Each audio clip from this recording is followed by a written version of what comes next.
Nouvelle journée, nouvelle semaine, bienvenue à vous chers amis internautes, c'est déjà la une des journaux. Jakpata, examen de la loi électorale, les travaux se poursuivent à l'Assemblée nationale. Et puis visite du chef de l'État béninois en Chine, Talon plaide pour 4 grands projets pour le Bénin. On poursuit avec le quotidien d'Abarou, abandon de marché secondaire construit à grands frais à Parakou, mauvaise planification ou conséquence de la morosité économique, s'interroge le Dabarou avant de titrer aussi actualité politique nationale, lobby 229, désormais un parti politique. L'opinion aujourd'hui pour le renforcement et l'intensification de la coopération bénino-chinoise, Patrice Talon prend langue avec les autorités chinoises. Aussi Hervé Guédégbé au sujet de la polémique sur le tarif Internet au Bénin,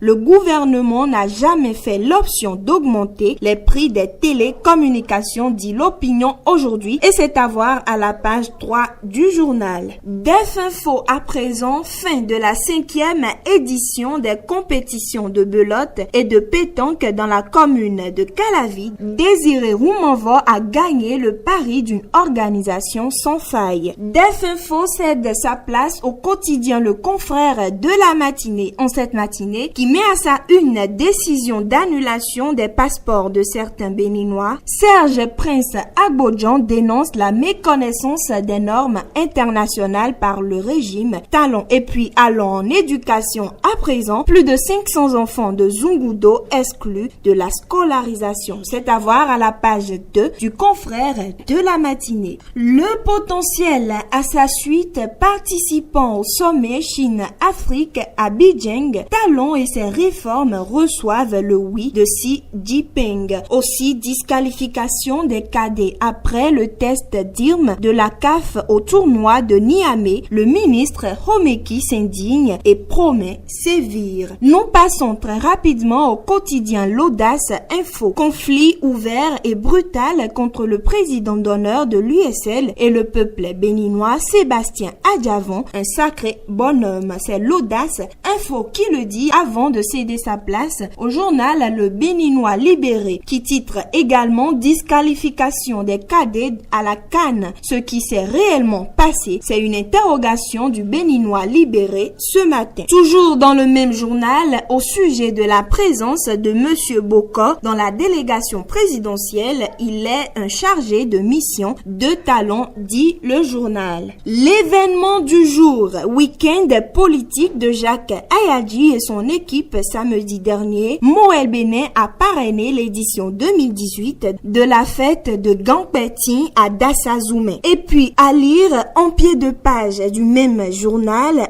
enracinement du mouvement Action républicaine, Faïssou Aréolé, élu responsable de la coordination de Sakété. Le matinal fait place et met à sa une, reçu en marge du sommet de Beijing, Patrice Talon courtise les Chinois. Aussi, tournoi qualificatif pour la CAN cadet 2019, le Bénin disqualifié pour tricherie. C'est la une des journaux qui se poursuit et nous sommes avec le journal Le Grand Quotidien. Invité sur le Café Média Plus, Christelle Rondonoubo signe, je cite, « J'entrerai chez le roi malgré la loi. S'il faut périr, je périrai ». C'est le Grand Quotidien qui l'a dit ce matin avant de céder sa place au journal L'événement précis pour tricherie sur l'âge à la CAN U17, le Bénin disqualifié. Homeki menace de sanctionner. À lire en pied de page de ce journal, entretien avec le directeur général de la société, David Hensel dévoile les avantages de Go Africa Online pour le marché béninois. Le